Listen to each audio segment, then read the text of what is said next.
چل بسم اللہ الرحمن الرحیم نحمده ونصلي على رسوله الكريم اما بعد اعوذ باللہ من الشیطان الرجیم بسم اللہ الرحمن الرحیم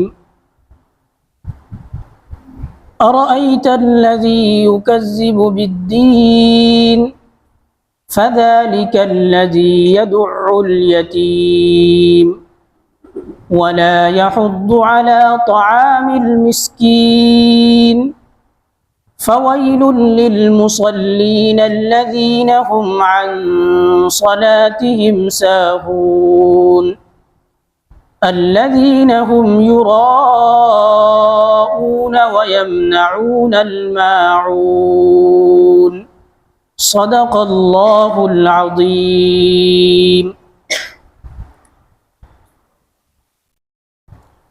میرے محترم بزرگوں اور دوستو، یہ سورۃ الماعون ہے۔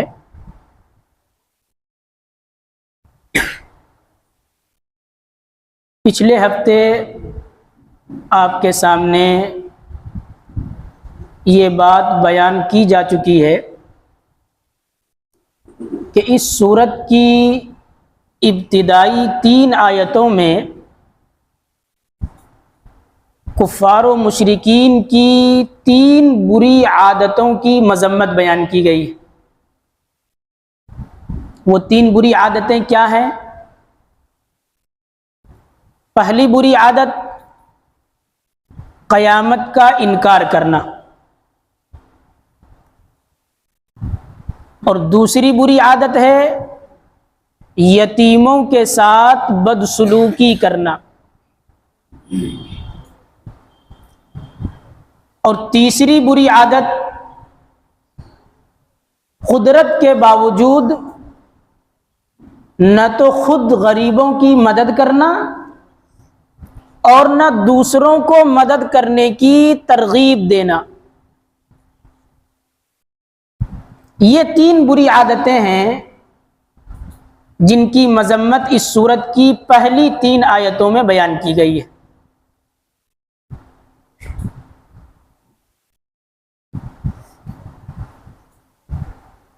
پہلی بری عادت تھی قیامت کا انکار کرنا، جس کا تذکرہ اللہ رب العزت نے پہلی آیت میں فرمایا ارأیت الذی یکذب بالدین۔ اس آیت کا ترجمہ اور اس کے متعلق کچھ مفید باتیں آپ کے سامنے پچھلے درس میں بیان کی جا چکی ہے۔ آج تو اصل مقصد بقیہ 2 بری عادتوں کو بیان کرنا ہے، لیکن میں پہلی آیت کا بھی ترجمہ کر دیتا ہوں تاکہ اگلی آیت سے ربط اور تعلق باقی رہے اور اس کا سمجھنا ہمارے لیے آسان ہو جائے۔ اللہ تعالیٰ فرماتے ہیں ارأیت الذی یکذب بالدین، کیا آپ نے اس شخص کو دیکھا جو جزا و سزا کو جھٹلاتا ہے؟ یعنی نہ تو وہ مرنے کے بعد دوبارہ زندہ ہونے کو تسلیم کرتا ہے اور نہ ہی آخرت کے حساب و کتاب کو مانتا ہے، بلکہ وہ تو یہ سمجھ رہا ہے کہ بھائی اصل زندگی جو ہے وہ دنیا ہی کی زندگی ہے، اس کے علاوہ کوئی اور زندگی نہیں ہے۔ ظاہر سی بات ہے کہ جس شخص کا یہ عقیدہ ہوگا تو وہ اپنے آپ کو ہر طرح کی پابندیوں سے آزاد سمجھے گا۔ وہ جائز ناجائز حلال حرام اچھے اور برے کام کی تمیز کیے بغیر دنیا میں اپنی من چاہی زندگی گزارنے کی کوشش کرے گا، اور پھر اس کا لازمی نتیجہ یہ ہوگا کہ وہ معاشرتی اور اخلاقی اعتبار سے بہت سی بیماریوں میں، بہت سی برائیوں میں مبتلا ہو جائے گا. اس لیے کہ پچھلے ہفتے میں نے بتایا تھا نا کہ آدمی دنیا میں جو بھی نیک کام کرتا ہے تو بھائی نیک کام کرنے کا مقصد یہی ہوتا ہے کہ آخرت میں مجھے ثواب ملے گا. دنیا میں اگر آدمی برے کام سے بچ رہا ہے تو اس کے پیش نظر یہی تو ہوتا ہے کہ میں آخرت میں اللہ کے عذاب سے بچ جاؤں گا. لیکن جس شخص کا عقیدہ یہ ہو کہ مرنے کے بعد کوئی زندگی نہیں ہے،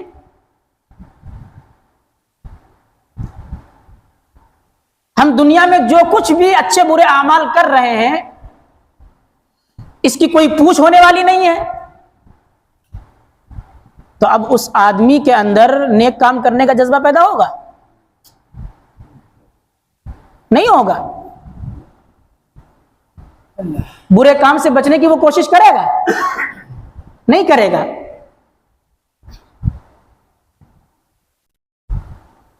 تو جس آدمی کا یہ عقیدہ ہو کہ مرنے کے بعد کوئی زندگی نہیں ہے تو وہ آدمی معاشرتی اور اخلاقی اعتبار سے بہت سی برائیوں کا شکار ہو کر کے رہ جاتا ہے. چنانچہ اگلی 2 آیتوں میں نمونے کے طور پر کفار کی 2 اہم اخلاقی برائیوں کا تذکرہ کیا گیا ہے جس کی بنیاد عقیدہ آخرت کا انکار ہے. فرمایا فَذَلِكَ الَّذِي يَدُعُّ الْيَتِيمَ، یہ وہی تو ہے جو یتیم کو دھکے دیتا ہے.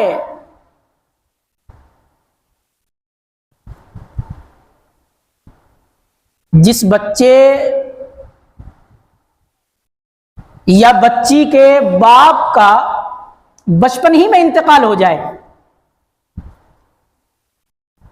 اور وہ ابھی بالغ بھی نہ ہوئے ہوں تو شریعت کی اصطلاح میں اسے یتیم کہا جاتا ہے. یتیمی کا زمانہ بالغ ہونے سے پہلے تک ہے، یعنی جب تک بچہ بالغ نہیں ہوا تو شریعت کی نظر میں وہ یتیم ہے.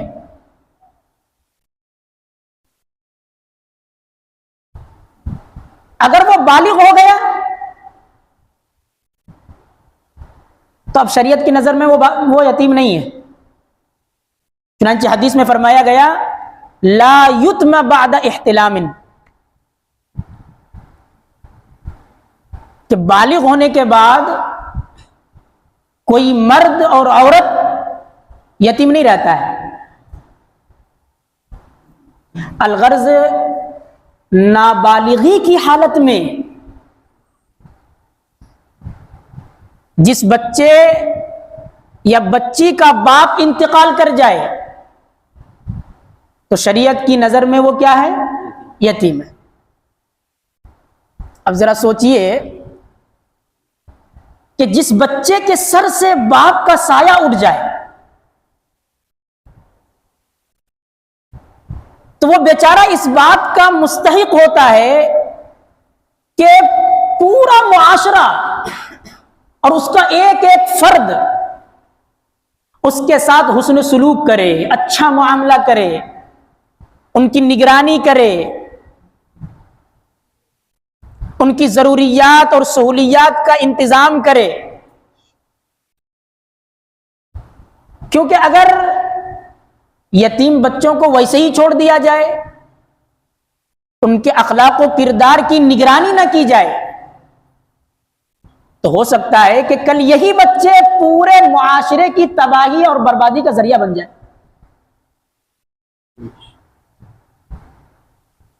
اسی بنیاد پر قرآن کریم نے مختلف مقامات پر یتیموں کے ساتھ اچھا سلوک کرنے، ان کا حق ادا کرنے کی تاکید فرمائی ہے، ان کی حق تلفی کرنے کی مذمت بیان فرمائی ہے، اور خاص طور پر جو شخص ناحق یتیم کا مال کھا جائے اس کے بارے میں تو سخت ترین وعید سنائی گئی ہے۔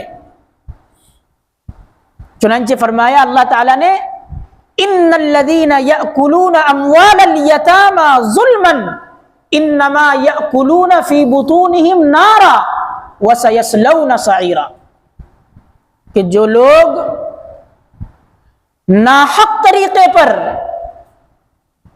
یتیموں کا مال کھا جاتے ہیں، وہ کان کھول کر کے سن لیں کہ وہ مال نہیں کھا رہے ہیں بلکہ اپنے پیٹوں میں آگ بھر رہے ہیں، آگ، اور وہ جلد ہی ایک دہکتی ہوئی آگ میں داخل ہوں گے۔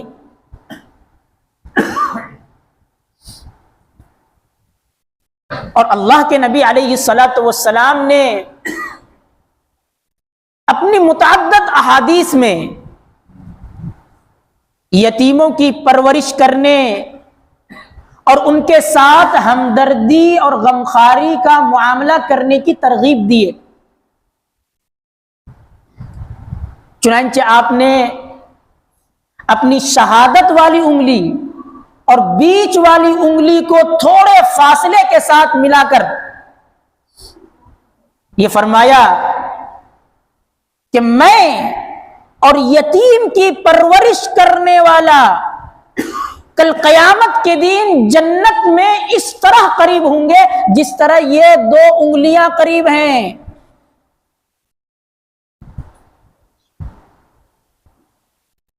اور ایک دوسری حدیث میں اللہ کے نبی علیہ الصلوۃ والسلام نے فرمایا کہ جو شخص کسی یتیم کی ذمہ داری لے لے، اس کے کھانے پینے کا انتظام کرے، تو اللہ تعالی اس کو ضرور جنت میں داخل کرے گا، الا یہ کہ اس نے کوئی ایسا جرم کر رکھا ہو جو معافی کے لائق ہی نہ ہو۔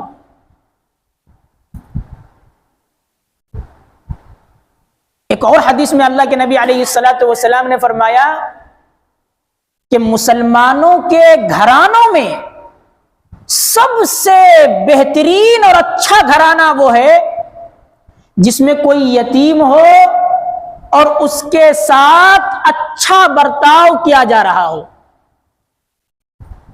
اور اگر کوئی گھر ایسا ہے جس میں یتیم ہے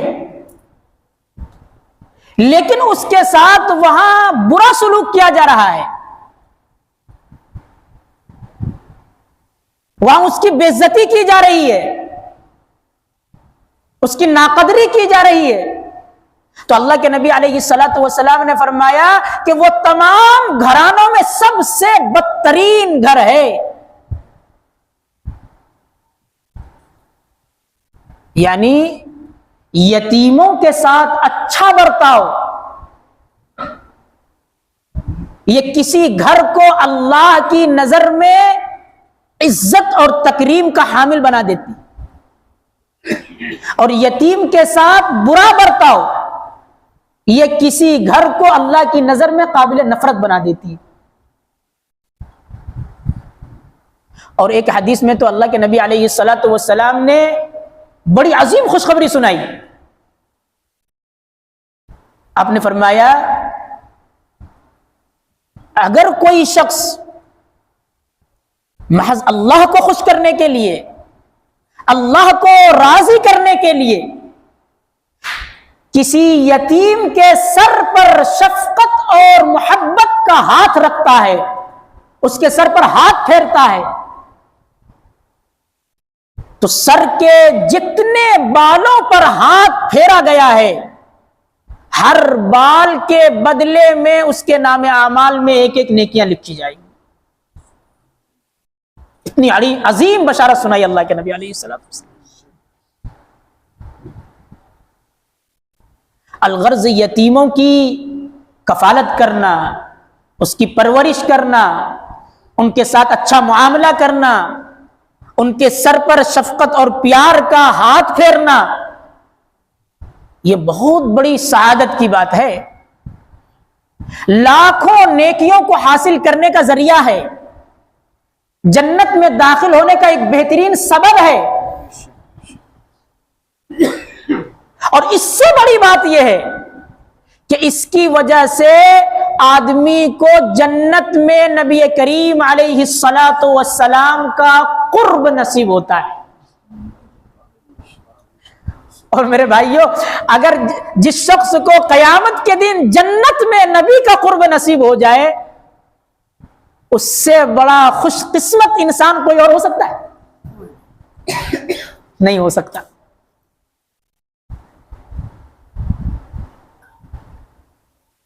یتیموں کے بارے میں یہ ہے قرآن کریم اور نبی کریم علیہ الصلاۃ والسلام کی تعلیم۔ لیکن ظاہر سی بات ہے کہ قرآن کریم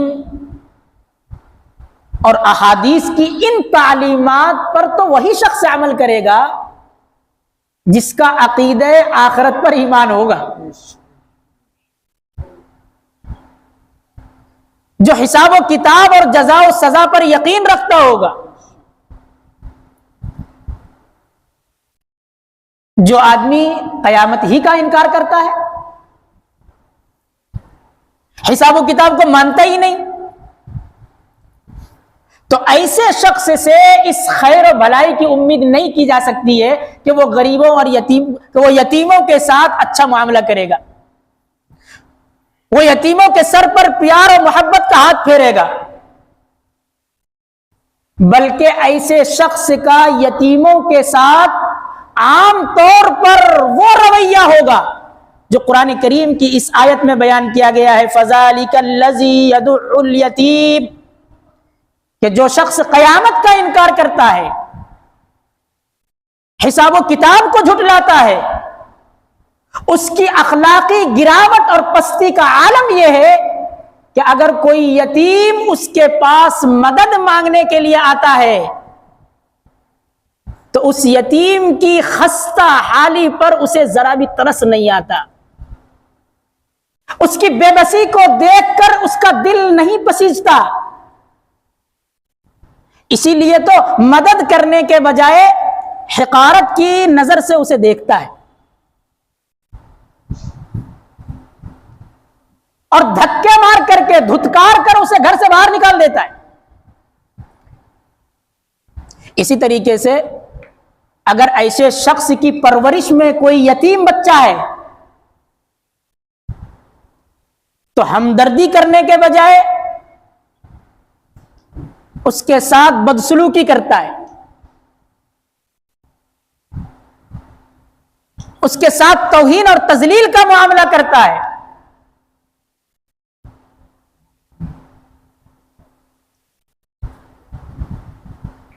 چنانچہ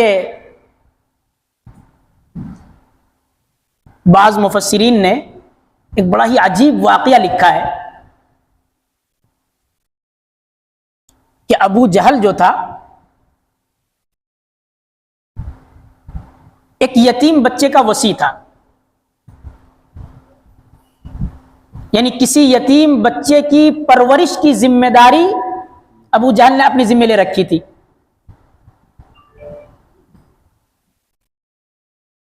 ایک روز یہ یتیم بچہ ابو جہل کے پاس آیا، اس بچے کی حالت یہ تھی کہ اس کے جسم پر کپڑے تک نہیں تھے،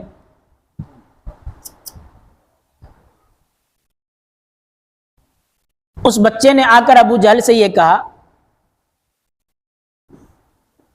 کہ اس کے باپ نے جو مال چھوڑا ہے وہ تو میرا ہے، وہ تو اس بچے کا ہے نا، وہ مال اس کے حوالے کر دیا جائے۔ لیکن اس ظالم نے اس کی طرف ذرا بھی توجہ نہیں دی،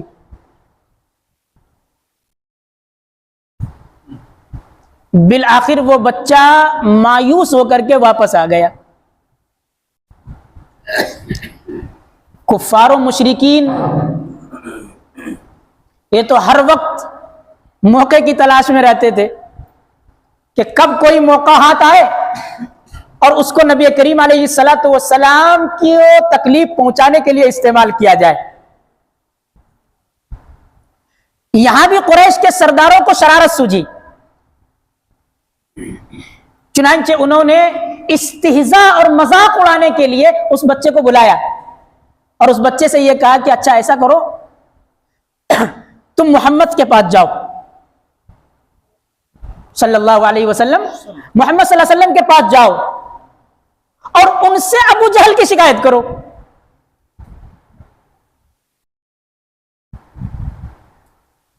وہ ابو جہل سے سفارش کر کے تمہارا مال دلوا دیں گے. اب اس بچے کو تو یہ پتا نہیں کہ یہ لوگ مجھے محمد صلی اللہ علیہ وسلم کے پاس کیوں بھیج رہے ہیں. اس بچے کو پتا نہیں کس مقصد سے بھیج رہے ہیں. بہرحال یہ بچہ نبی کریم علیہ الصلوۃ والسلام کے پاس گیا اور اپنی پوری حالت بیان کر دی. آپ علیہ الصلوۃ والسلام فوراً اس بچے کو لے کر اپنے سب سے بدترین دشمن ابو جہل کے پاس تشریف لائے. جب ابو جہل نے اپنے دروازے پر آپ علیہ الصلوۃ والسلام کو دیکھا تو آپ کا استقبال کیا اس نے، اور پھر جب آپ نے ابو جہل سے یہ فرمایا کہ اس بچے کا حق اسے واپس کر دو، تو اللہ رب العزت نے ابو جہل کے دل پر ایسا روب ڈالا کہ وہ فوراً مان گیا اور بچے کو اس کا مال واپس کر دیا. اب ادھر جو قریش کے سردار تھے وہ تو یہ سمجھ رہے تھے کہ جب محمد صلی اللہ علیہ وسلم ابو جہل کے پاس آئیں گے تو ان کے ساتھ تحقیر اور تذلیل کا برتاؤ کیا جائے گا. لیکن جب انہوں نے یہ معاملہ دیکھا تو حیران ہو کر ابو جہل ہی کو تانا دینا شروع کر دیا کہ ارے ایسا لگتا ہے کہ تم نے بھی اپنا دین دھرم چھوڑ دیا کیا.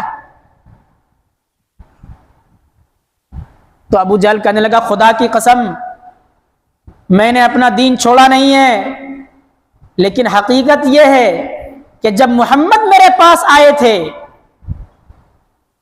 اور مجھ سے بچے کے مال کی واپسی کا مطالبہ کیا تو میں نے یہ دیکھا کہ محمد صلی اللہ علیہ وسلم کے دائیں بائیں دونوں طرف ایک ایک نیزہ ہے.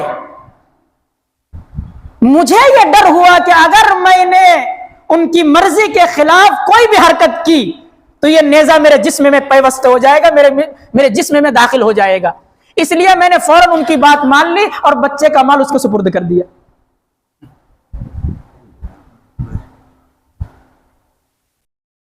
الغرض اس آیت کے اندر منکرین قیامت کی دوسری بری عادت یہ بیان کی گئی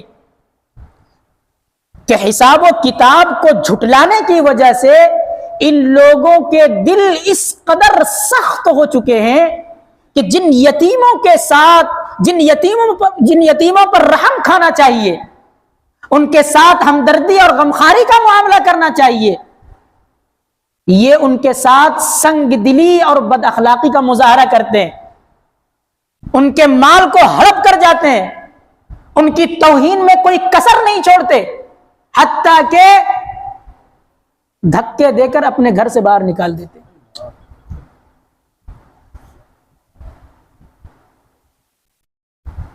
اگلی آیت میں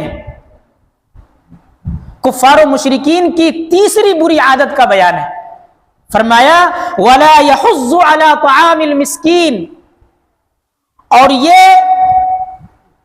مسکینوں کو کھانا کھلانے کی ترغیب نہیں دیتے.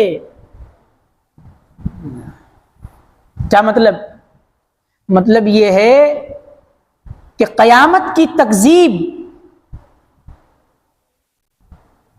اور حساب و کتاب کا انکار یہ انسان کے اندر بخیلی اور کنجوسی جیسی قبیح عادت پیدا کر دیتی ہے، اور پھر اس کا نتیجہ کیا ہوتا ہے؟ نتیجہ یہ ہوتا ہے کہ نہ تو خود اس کو یہ توفیق ہوتی ہے کہ وہ غریبوں اور مسکینوں کی اعانت اور مدد کرے، اور نہ ہی اپنے گھر والوں کو، اپنے دوست و احباب کو اس کی طرف متوجہ کرتا ہے کہ وہ غریبوں اور مسکینوں کا خیال رکھیں۔ کیوں؟ اس لیے کہ اسے خود اندیشہ ہے کہ اگر میں کہوں گا دوسروں کو کہ بھائی غریبوں کی خبر گیری کرو، ان کی ضروریات اور سہولیات کا انتظام کرو، تو کہیں وہ مجھے پلٹ کر کے یہ نہ کہتے کہ تم کیوں نہیں کرتے، تم غریبوں کا خیال کیوں نہیں کرتے۔ اس لیے اپنی بخیلی اور کنجوسی کو چھپانے کے لیے غرباء و مساکین کی مدد پر دوسروں کو آمادہ ہی نہیں کرتا، تاکہ سارے لوگ اس کی طرح بخیل بنے رہے اور کوئی بھی اس کو بخیل کہنے والا نہ رہے۔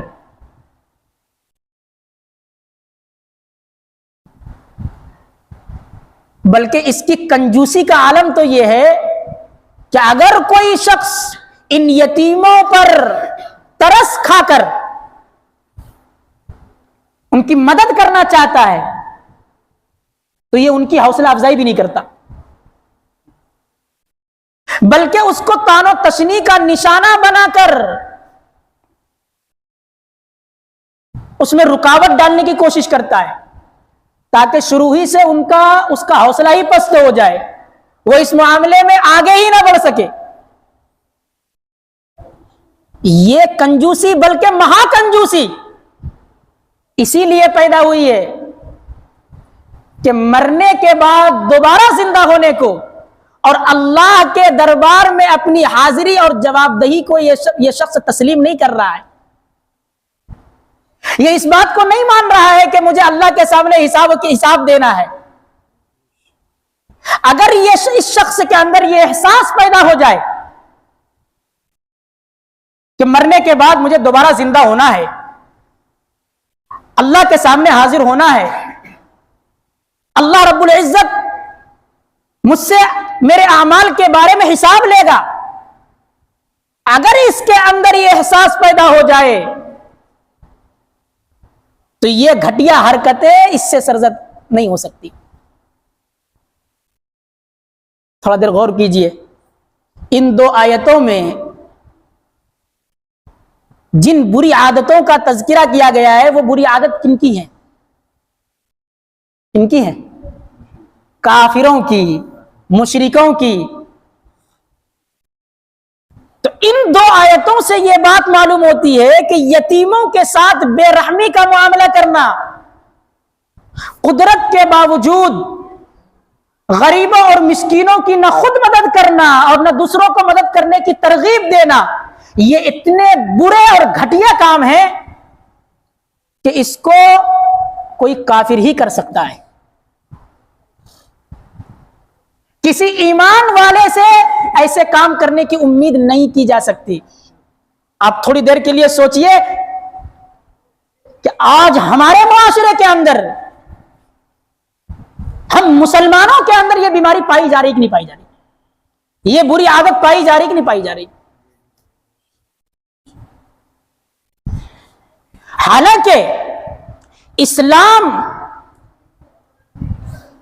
نے اپنے ماننے والوں کو جو تعلیم دی ہے وہ تعلیم یہ ہے کہ اپنی قدرت اور وسعت کے بقدر خود بھی مسکینوں یتیموں کو کھلاؤ، ان کی ضروریات پوری کرنے کا اہتمام کرو، اور دوسروں کو بھی ترغیب دو کہ وہ غریبوں اور مسکینوں کا خیال رکھیں۔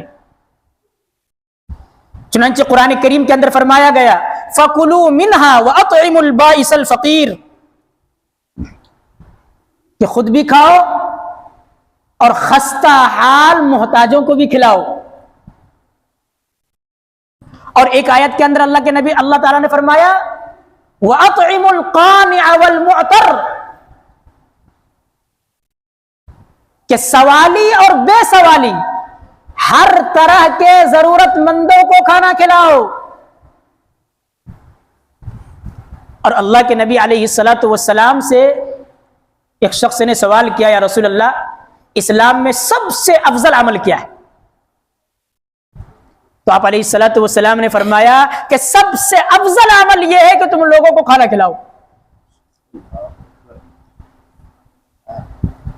اللہ کے نبی نے کیا فرمایا کہ سب سے افضل عمل یہ ہے کہ تم لوگوں کو کھانا کھلاؤ اور ہر شخص کو سلام کرو، چاہے تم اسے پہچانتے ہو یا نہ پہچانتے. ان کے علاوہ قرآن کریم کی اور بھی مختلف آیات میں، متعدد احادیث میں بھوکے اور محتاج لوگوں کو کھانا کھلانے کی ترغیب دی گئی ہے.